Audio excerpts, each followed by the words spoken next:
Assalamualaikum warahmatullahi wabarakatuh. Innal hamdalillah nahmaduhu wa nasta'inuhu wa nastahdihi wa nastaghfiruh wa na'udzu billahi min shururi anfusina wa min sayyiati a'malina. Man yahdihillahu fala mudilla lahu ومن يضلله فلا هادي له. أشهد أن لا إله إلا الله وحده لا شريك له وأشهد أن محمدا عبده ورسوله. يا أيها الذين آمنوا اتقوا الله وقولوا قولا سديدا يصلح لكم أعمالكم ويغفر لكم ذنوبكم ومن يطع الله ورسوله فقد فاز فوزا عظيما. الحمد لله الذي بنعمته تتم الصالحات. ربنا آتنا من لدنك رحمة وهيئ لنا من أمرنا رشدا. اللهم آت نفسي تقواها وزكيها وأنت خير من زكاها أنت وليها ومولاها. Alhamdulillah, syukur pada Allah Azza wa Jal kerana dengan rahmat dan juga limpah kurnia yang Allah Ta'ala berikan, dapat kita bersama pada malam ni. Dan ini kali pertama saya kuliah di Masjid Al-Husain, ataupun lebih dikenali dengan Masjid Terapung di Kuala Perlis ni. Dan memang kuliah saya belah Kuala Perlis ni tak ada kot, boleh katakan tak ada. Ini yang pertama. Kebanyakannya di belah-belah lain.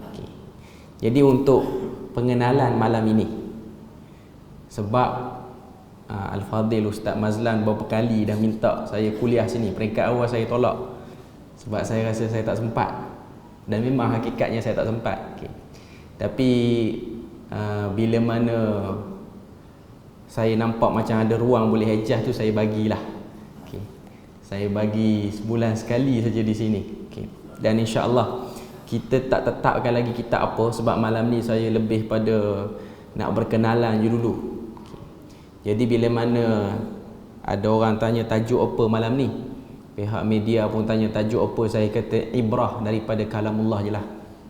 Walaupun ianya besar hakikatnya, tapi sebab kita tak decide lagi apa kita nak baca. Sebab untuk kuliah sebulan sekali ni dia tak boleh kitab yang terlampau berat sangat, ataupun bahan-bahan yang terlampau memerlukan kekerapan yang banyak.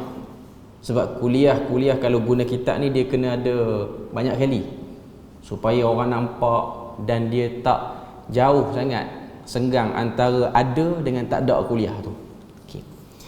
Jadi malam ni saya duk fikir apa nak kongsi pada para jemaah di masjid pada malam ni. Saya duk cari fikir, saya ingat saya nak kongsi satu surah dengan tuan-tuan dan puan-puan. Kita tengok, pakat-pakat tengok pada malam ni, dalam surah ni apa yang kita boleh ambil manfaat daripada dia.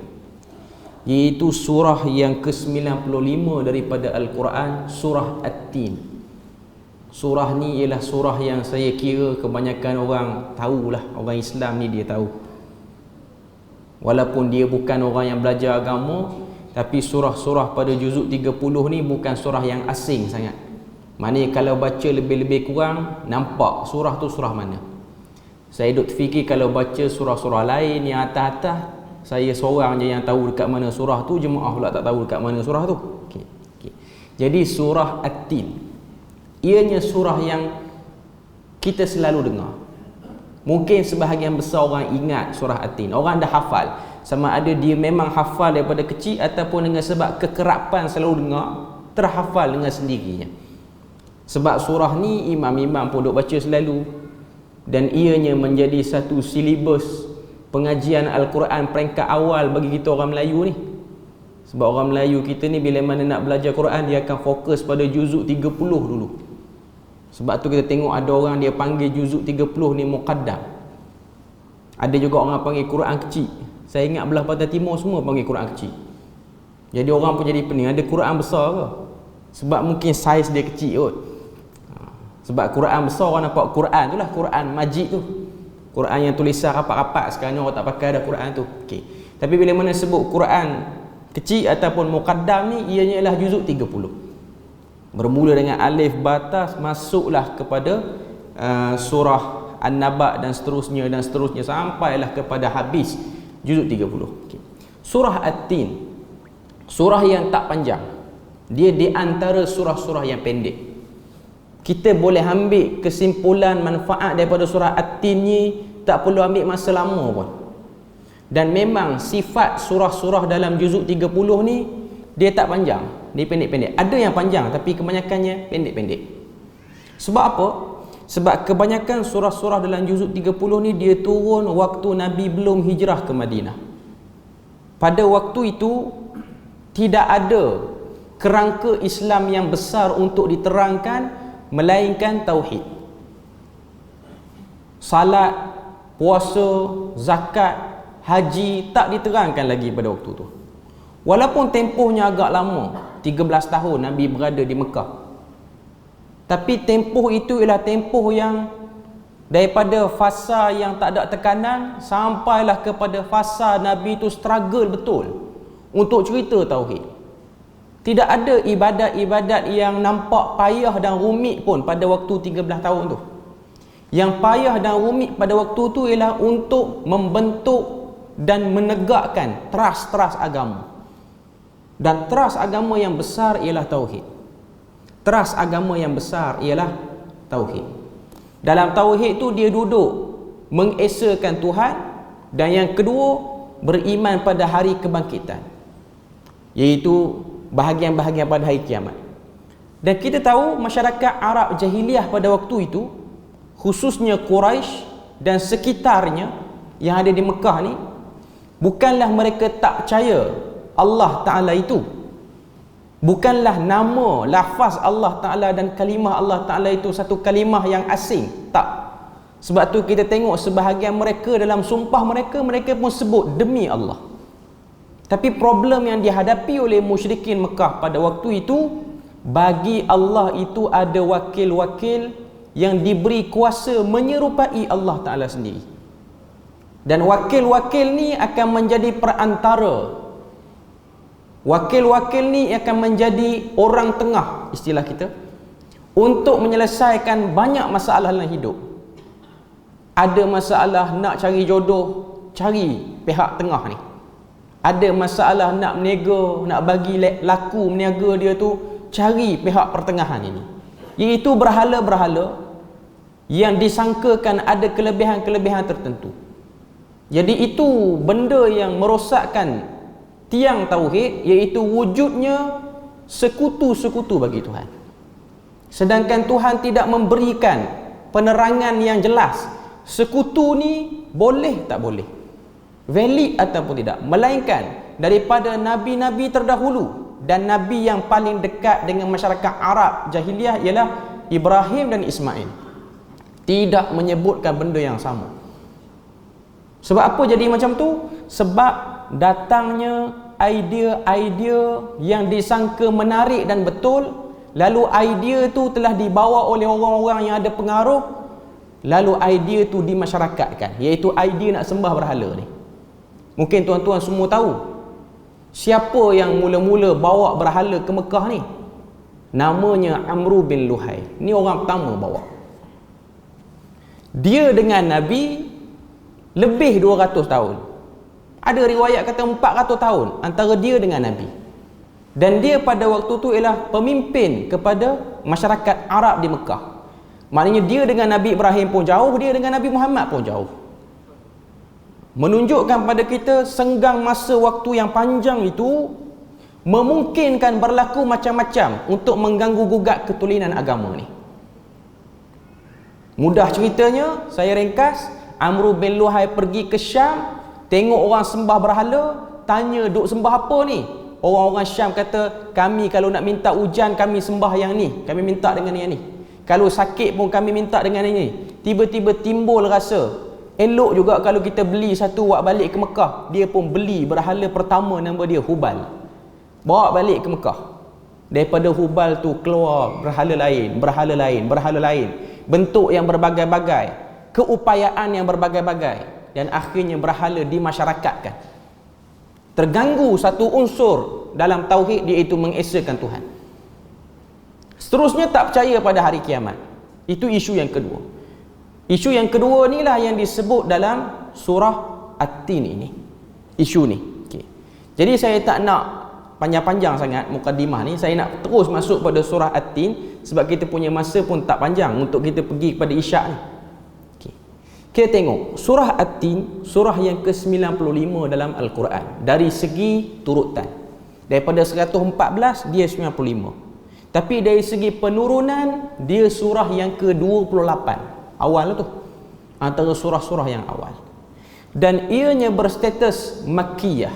Maknanya sebelum Nabi hijrah, surah ni turun. Sebelum kenal yang namanya Yathrib, sebelum kenal yang namanya Madinah, surah ni turun. Surah ni sudah turun. Okay. Mengandungi 8 ayat. Surah sebelum dia ialah surah Asy-Syarh, ataupun kita lebih mudah sebut dengan Alam Nashrah. Itu sebelum dia. Okay.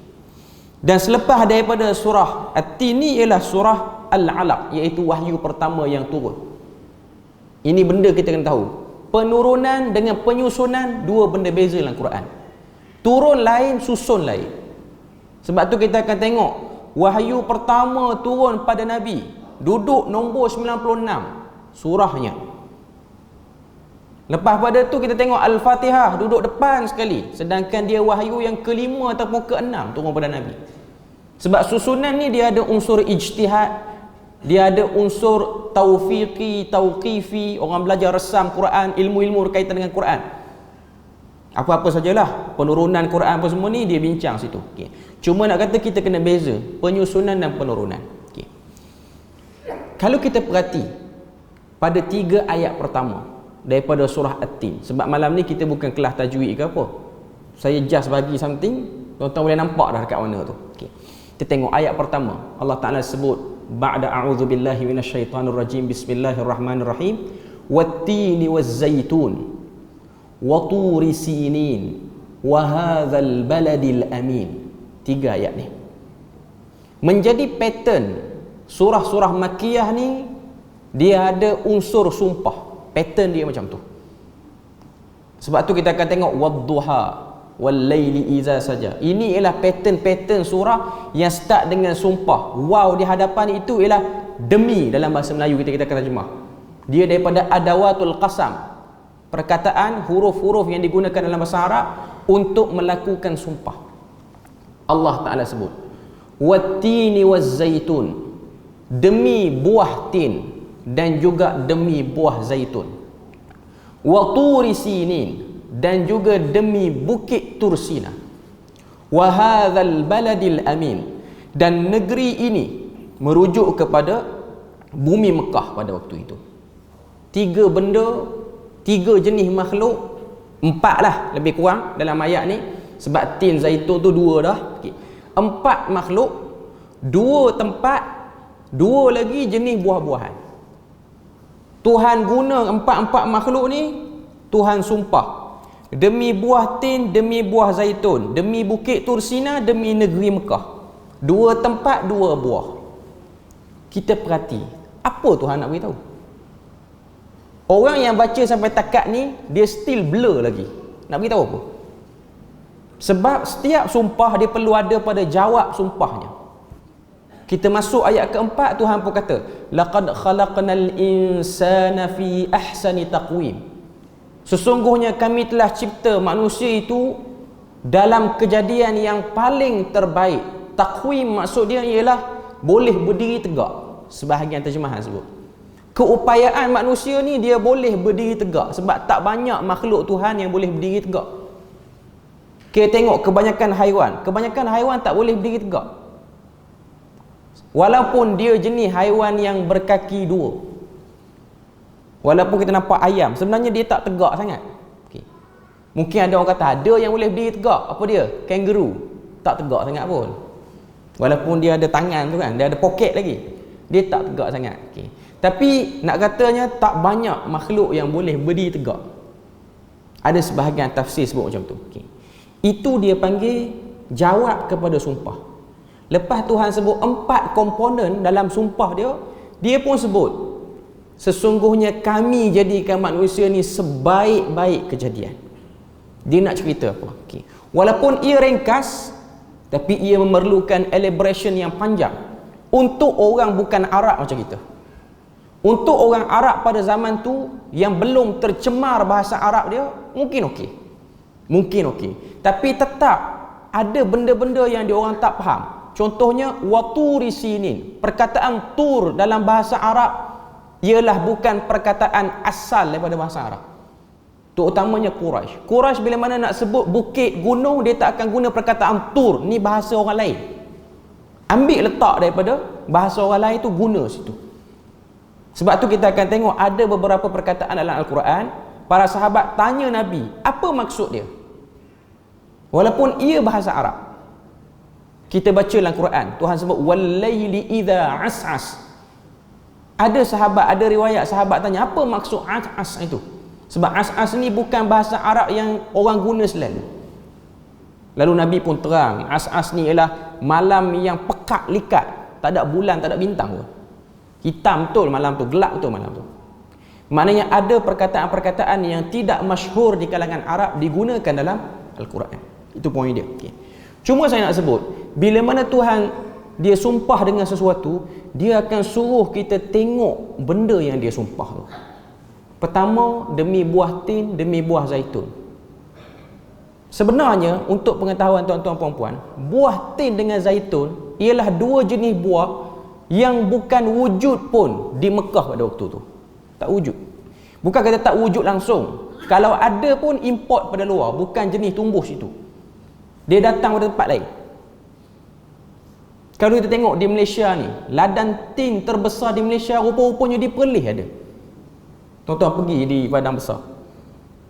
Saya ada pergi tengok ladang tin terbesar di Malaysia tu di Perlis, tapi benih tu ambil daripada Palestin, dia kata.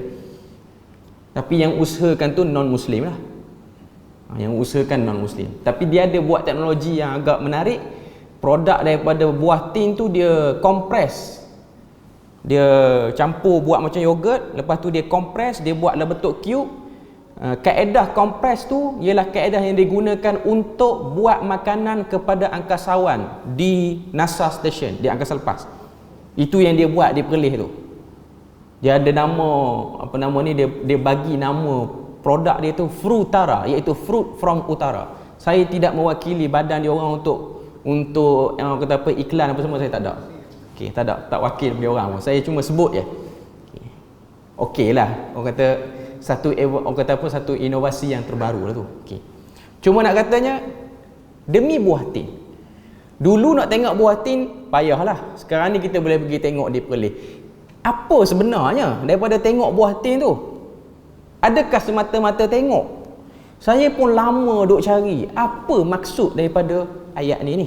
Nak cerita apa? Ada satu tafsir, nama dia tafsir Al-Baydawi. Imam Al-Baydawi, cara dia olah ayat ni lain sikit daripada tokoh-tokoh lain. Kalau kita buka Ibnu Katsir, kita buka Qurtubi, kita buka At-Tabari, kita buka hatta tafsir Azhar oleh Hamka pun, biasanya dia akan sebut Tuhan sedang menarik perhatian, 2 buah ni ada benda istimewa pada dia. Sebab ada satu hadis riwayat daripada Abu Dzar Al-Ghifari, saya terlupa hadis tu riwayat siapa, tapi sahabat yang riwayat adalah Abu Dzar. Abu Dzar kata satu hari dihidangkan depan Nabi tin dan juga zaitun ni. Nabi kata, kalau aku boleh kata buah yang diturunkan daripada syurga, maka 2 buah ni lah daripada syurga. Nabi tak exactly kata 2 buah tu daripada syurga. Nabi kata, kalau aku boleh kata buah dalam syurga yang menyerupai di muka bumi ni, 2 jenis buah ni. Lepas tu Nabi sebut dalam hadis, Nabi kata sifat buah-buah di syurga ni, dia tak ada biji yang besar. Sebab dalam buah tin dengan zaitun ni, biji dia tak besar sangat. Kalau tertelan pun dia tak bahaya sangat. Kebanyakan ahli tafsir akan bawa hadis tu.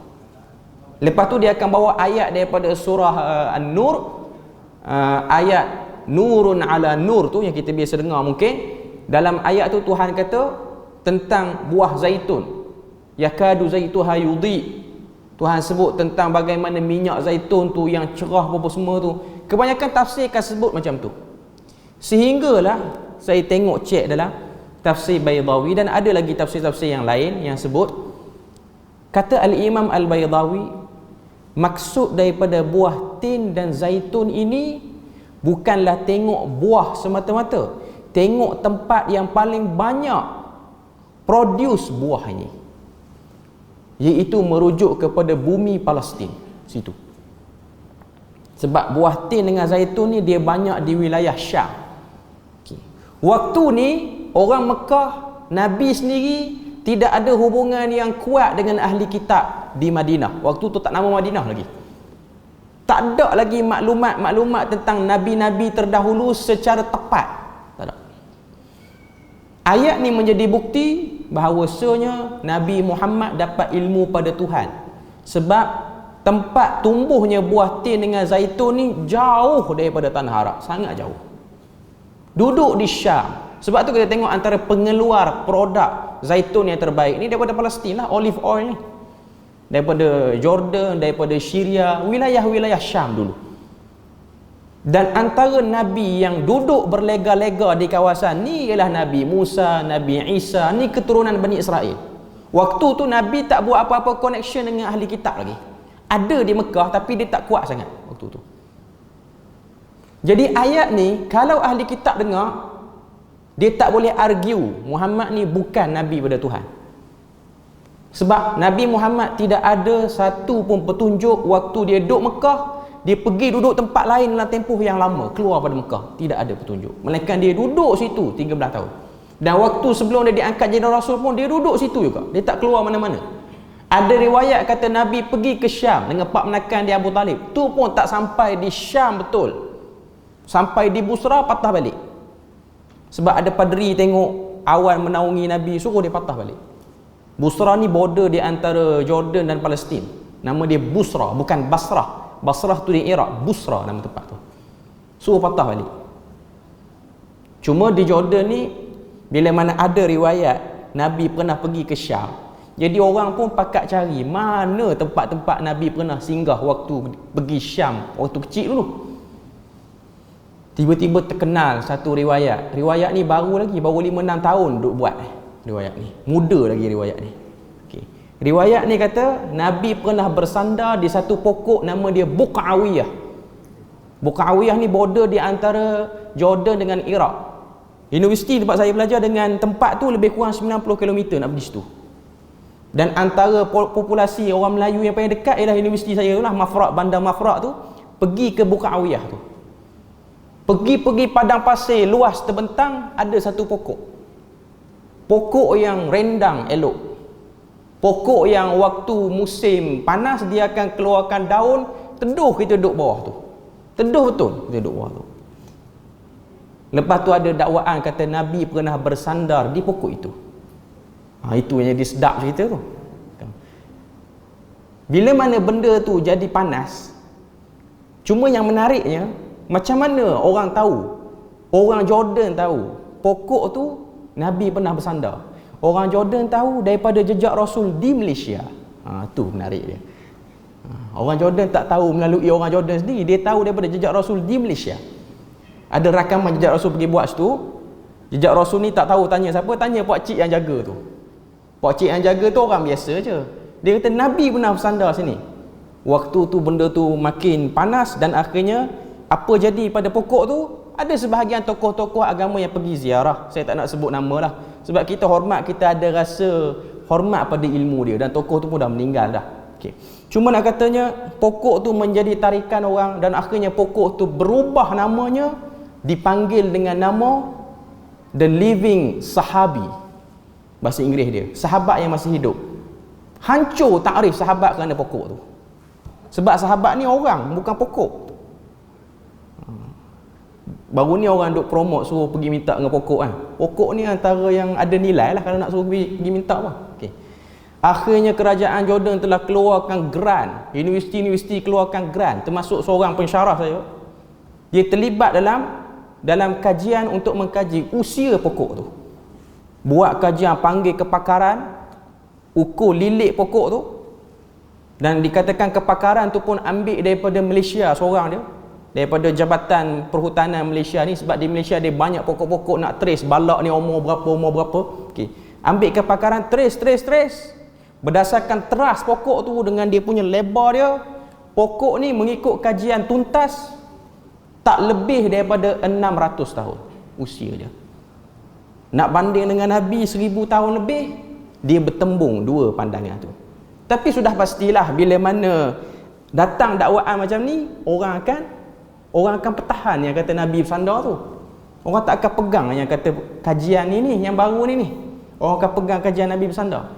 Dan lebih seronok lagi, Jabatan Pelancongan, Kementerian Pelancongan Jordan ni pergi tar jalan tu cantik elok. Sebelum tu jalan berbatu je. Dia dah jadi kawasan yang dipacak dengan papan tanda warna coklat lagi sebagai kawasan pelancongan. Sebelum tu orang tak peduli pun pokok tu. Sebelum tu hanya pengembala kambing rehat bawah tu tengah hari panas. Tapi pokok tu makin popular, ada orang Malaysia pergi buat majlis maulid lagi bawah pokok tu. Okey. Nak kata apa? Nak carinya tanda-tanda kata Nabi pernah lalu kawasan Syam. Betul, Nabi pernah hijrah. Nabi pernah lalu kawasan Syam, tapi nak trace kat mana Nabi berhenti tu tak ada. Tak ada hujah yang kuat. Okey. Saya nak kata apa? Saya nak kata itulah sifat manusia. Bila mana ada apa-apa, dia minat nak gelong ke lain, dia nak pergi divert ke lain. Dia tak nak cari kenapa Nabi diutuskan tu, tapi dia nak pergi cari kat mana Nabi berhenti. Dia nak pergi situ. Okay. Jadi balik pada surah tadi, wattini wazzaitun, demi buah tin, demi zaitun. Maksudnya demi bumi yang banyak tumbuh tin dan zaitun, iaitu Palestin ataupun Syam. Wa turi sinin, dan juga demi bukit Tursina, tempat bermunajatnya Nabi Allah Musa alaihi salam dengan Allah Azza wa Jal. Wa hadzal baladil amin, dan demi negeri ini, iaitu negeri Mekah yang mulia ni, kami telah cipta manusia dengan sebaik-baik penciptaan. Tuhan nak sebut apa? Kamu tengok di Palestin ada hamba aku yang baik, namanya Isa. Tengok dia. Kamu tengok Mesir, Bukit Tursina, ada hamba aku yang baik, namanya Musa. Kamu tengok bumi kamu tinggal ni, ada hamba aku yang baik, namanya Muhammad. Tengok 3 orang Rasul ni, Isa, Musa, Muhammad. 3 orang ni, kalau kamu ikut, ahsan taqwim, kamu akan jadi. Kamu akan jadi sebaik-baik ciptaan. Tapi kalau tak ikut, ayat kelima, summa radadnahu asfala safilin, kami akan kembalikan kamu ke serendah-rendah tempat. Ada 2 tafsiran pada ayat yang kelima ni. Ada kata serendah tempat tu akan balik badan jadi tak larat sebab dah berusia.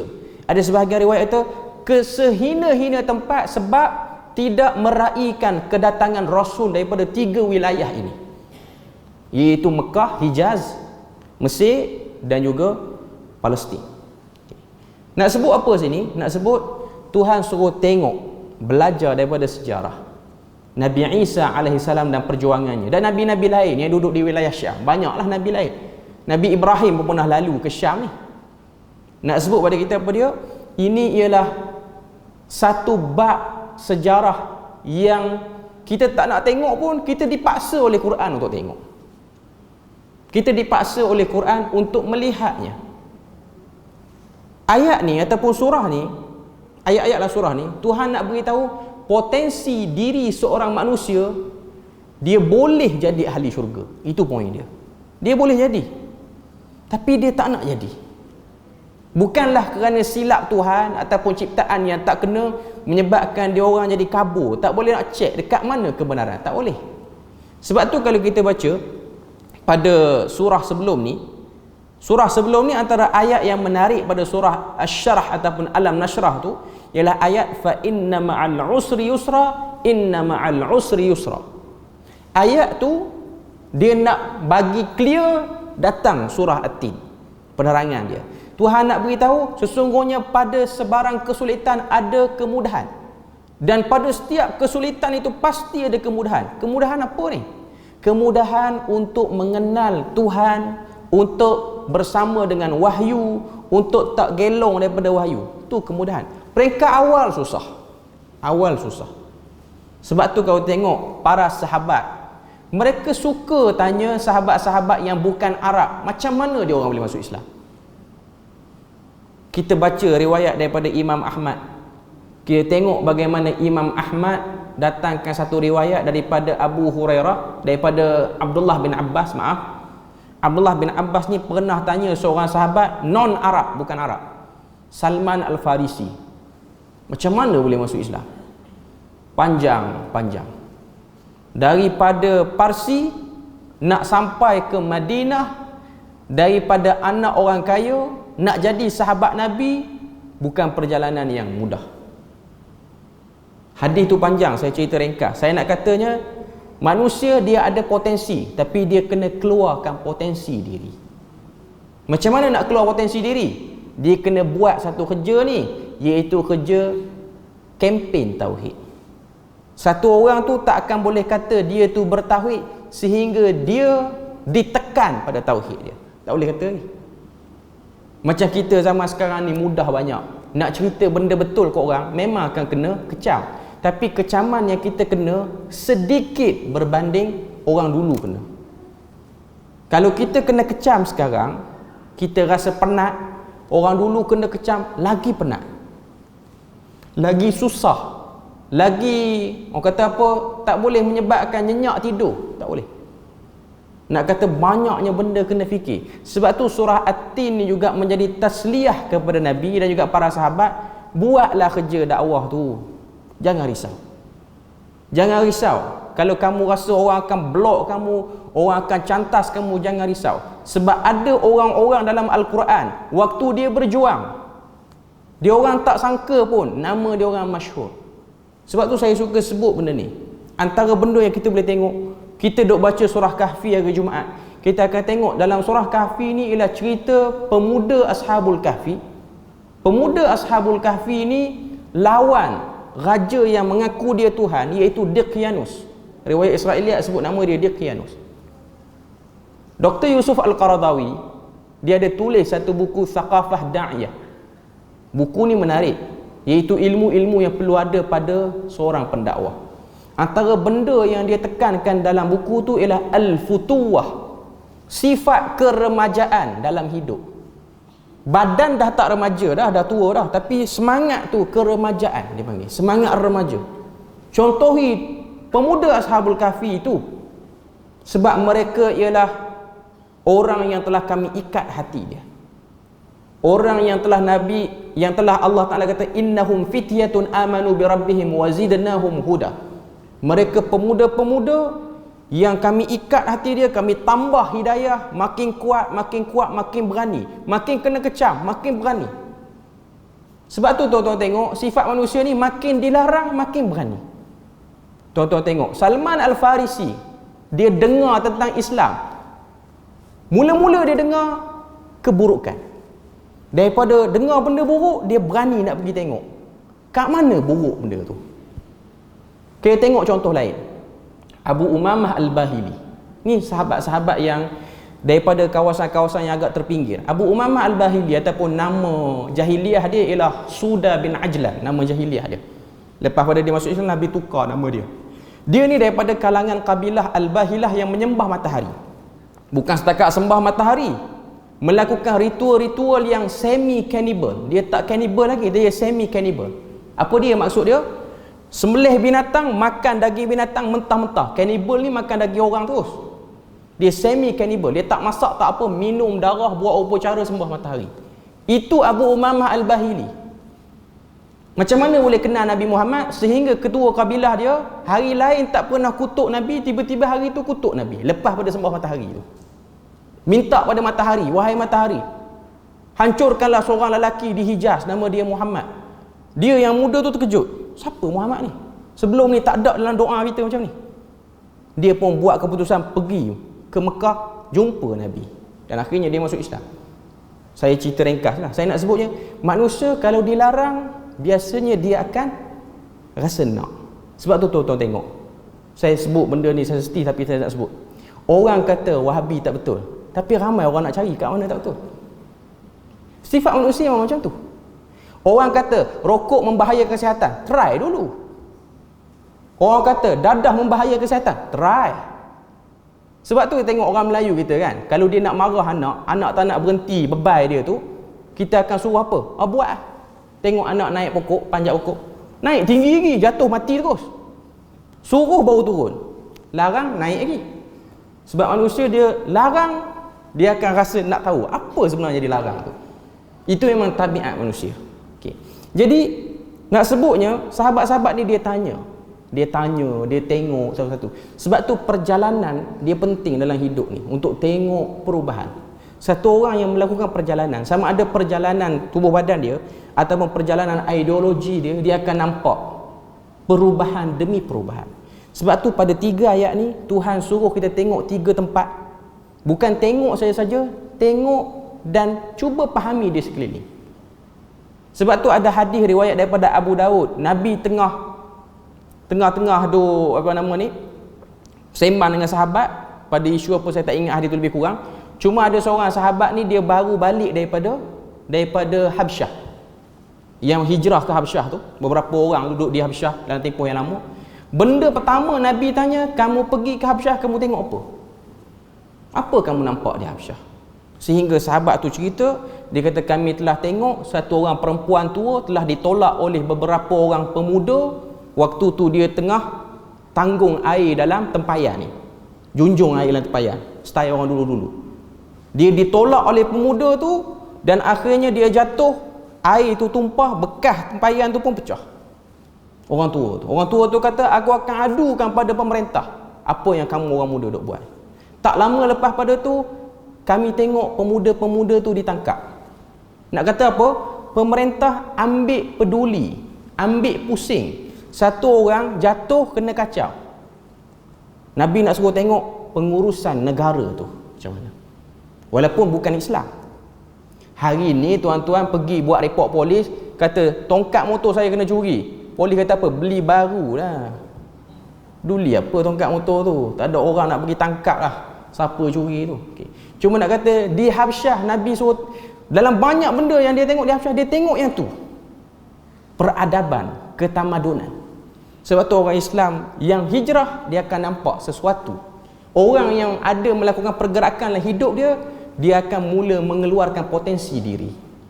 Dia akan keluarkan potensi diri dia. Okay. Jadi pada ayat kelima, Tuhan sebut kalau dia tak nak peduli, walaupun dia duduk di negeri itu pun dia tak peduli, dia tak peduli. Tengok orang-orang Mekah yang lawan Nabi. Nabi duduk di kampung dia, bukan orang lain. Keluarga dia tak peduli. Macam sebahagian kita yang dituduh sesat tu anak beranak kita, tapi tak nak pergi tanya, kamu ni sesat kat mana? Cuba cerita sikit. Tak nak cerita. Akhirnya termakan orang yang bukan ahli keluarga kita. Orang kata keluarga kita sesat, sesat sekali dengan dia. Kita ambil package tu. Tuhan kata kalau yang duk macam ni, radadnahu asfala safilin, kami akan kembalikan dia ke tempat yang paling bawah. Lepas pada tu ayat ke-6, Tuhan buat istisna, pengecualian. Tuhan kata pada ayat ke-6, illal ladzina amanu, kecuali orang-orang beriman. Di mana-mana ayat pun Tuhan mesti akan tarik perkataan amanu. Sebab antara syarat orang tu menjadi orang terbaik, potensi diri dia dah keluar, ialah dia kena ada iman dulu. Kemudian Tuhan sebut wa amilus salihat, beramal dengan amal-amal yang baik. Falahum ajrun ghairu mamnun, dia akan dapat pahala yang tak terkira. Dia akan dapat. Tuhan nak sebut sini kecuali orang beriman. Tengok, buat kajian, interpretasi, buat analisis, kamu akan jumpa. Sebab tu tuan-tuan, untuk ilmu ni, dia memang kaedah dia letih tubuh badan. Itu kaedah ilmu. Pening kepala. Dengar kuliah balik tak faham apa. Ada orang balik tak faham apa, malah habis. Syaitan memang mengidamkan kita sebut benda tu. Sebab tu kalau kita baca surah Kahfi, kita akan tengok pertemuan Nabi Musa dengan Nabi Khidir. Peringkat pertama nak jumpa Nabi Khidir, bagi telajak jauh dulu. Telajak bagi jauh. Sampai pembantu Nabi Musa pun terlupa pesanan Nabi Musa. Pesanan Nabi Musa tu terlupa. Nabi Musa dah pesan, kau tengok tempat tu ikan keluar, tempat bertemu dua laut, beritahu, situlah Nabi Khidir duduk. Dia jadi tak ingat, terlajak jauh. Tujuan dia apa? Sebahagian ahli tafsir sebut, tujuan untuk melemahkan semangat Nabi Musa supaya tak payah patah balik. Akhirnya balik rumah. Macam sebahagian kita mungkin cari masjid kuliah tak jumpa, lalu sekali jumpa kedai makan, berhenti situ makan, tak carilah kuliahnya. Cuma nak katanya syaitan dia mengidamkan benda-benda seperti itu. Cuma nak katanya kita perlukan perjalanan. Saya teringat waktu Dr. Said Kamali datang ke KUIP beberapa minggu lepas. Dia cerita tentang perjalanan para ulama menuntut ilmu. Lain macam. Yang kita biasa dengar ialah Jabir dengan Abdullah bin Unais yang pergi ke Syam. Itu dalam Sahih Bukhari. Yang Syekh cerita tu cuma saya tak dapat tangkap sebab dia cerita dengan sanad yang komplit.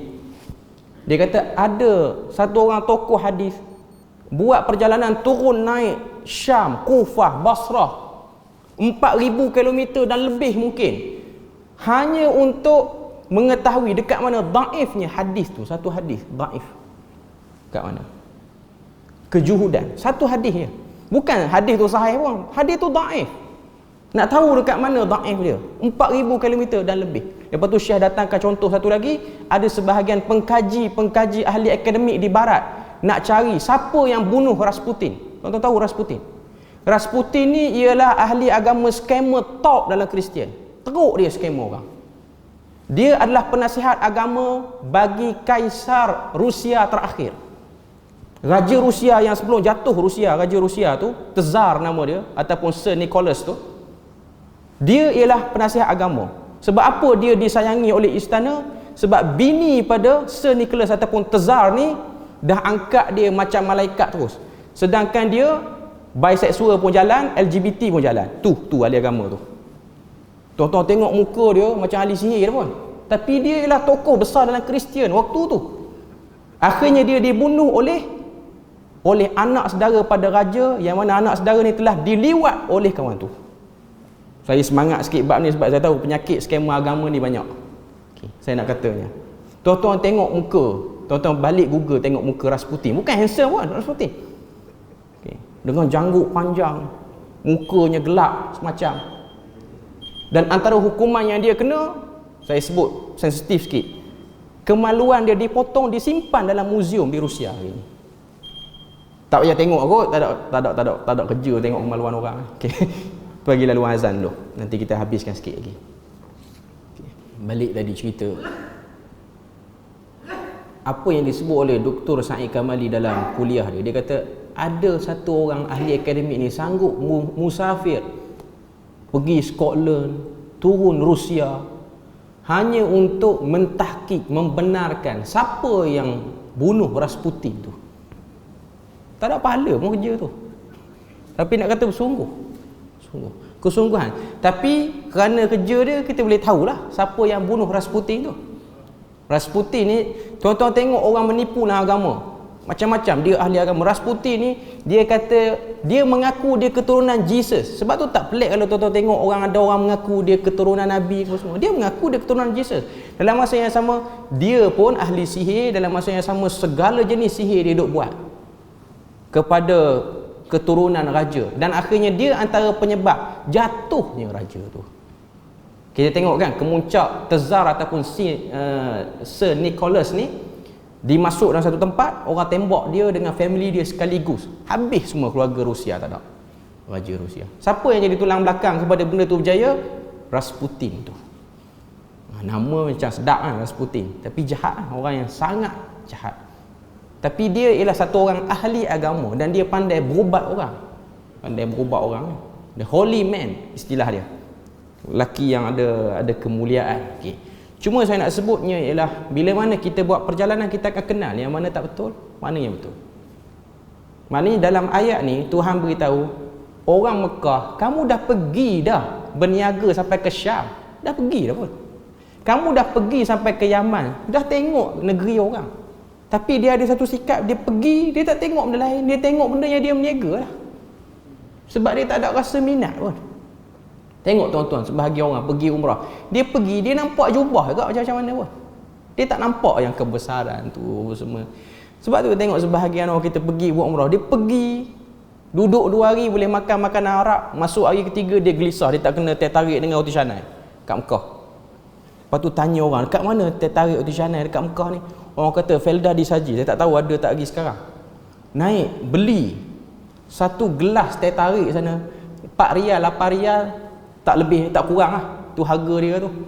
Beli macam tak pernah makan 3 tahun, beli sampai 4 gelas, punya tak minum. Okay.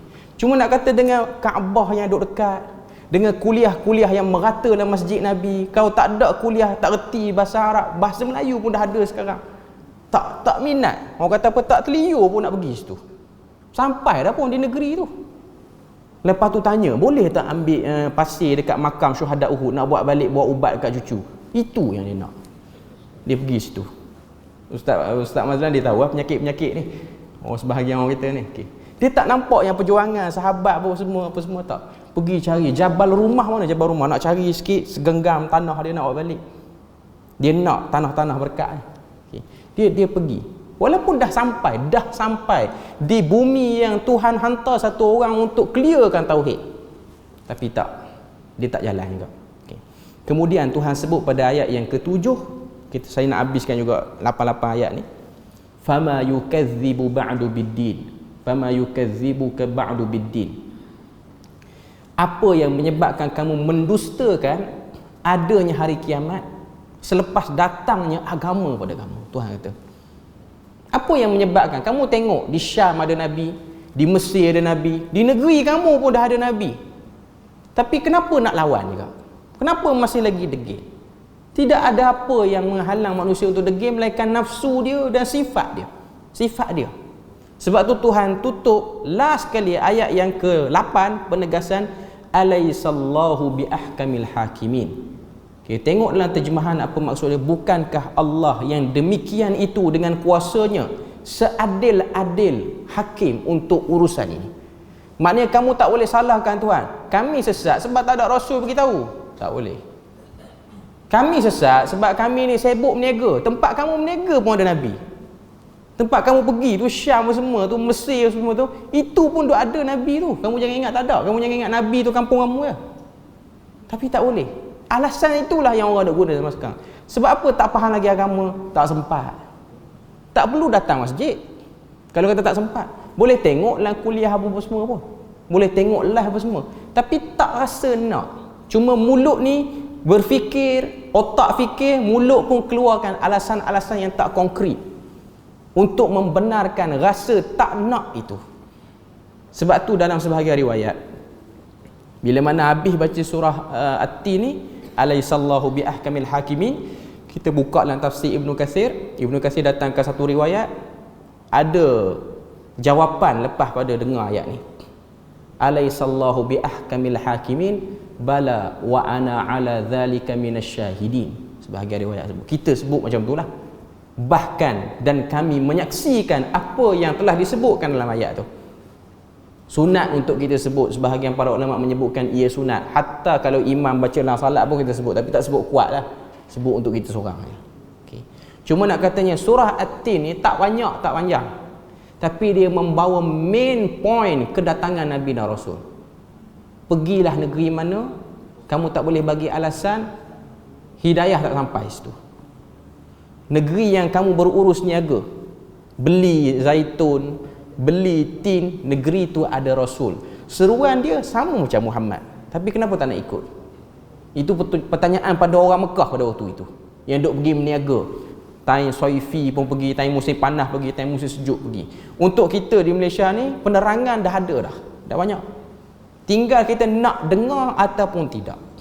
Kalau tak nak dengar, kekallah kita dengan keadaan dapat maklumat yang salah, sudut pandang kita tak betul. Jadi ayat ni, surah ni nak beritahu pada kita, pertama, nak beli produk buah tin tu belilah, tak ada masalah pun. Cuma bukan itu the main point dia. Ialah berjalan, tengok tempat, dengar sesuatu, analisis maklumat. Itu point. Sebab apa? Nak duduk pada insan fi ahsani taqwim, nak duduk pada position tu. Sebab kita ada potensi ke arah itu. Se-OKU mana pun orang tu, sesempurna mana pun orang tu, dalam bab nak kenal wahyu ni, dia boleh dengan kadar yang dia dapat. Cuma nak katanya semua kita ni tidak terhalang untuk mendapat wahyu. Jadi itulah sedikit sebanyak kita punya perkongsian apa yang kita dapat ambil manfaat daripada surah At-Tin ini, yang kita mungkin duk baca selalu. Apa dia? Iaitu macam mana nak keluarkan potensi diri, keahlian. Kita semua berkeahlian menjadi ahli syurga. Cari di mana potensi nak jadi ahli syurga tu. Okay. Jadi setakat tu saja. Moga Allah Ta'ala beri rahmat dan berkat. Dan setakat tu sajalah untuk kita punya kuliah kali pertama di sini ni. Subhanakallahumma wa bihamdik, asyhadu an la ilaha illa anta wa astaghfiruka wa atubu ilaik. Wassalamualaikum warahmatullahi wabarakatuh.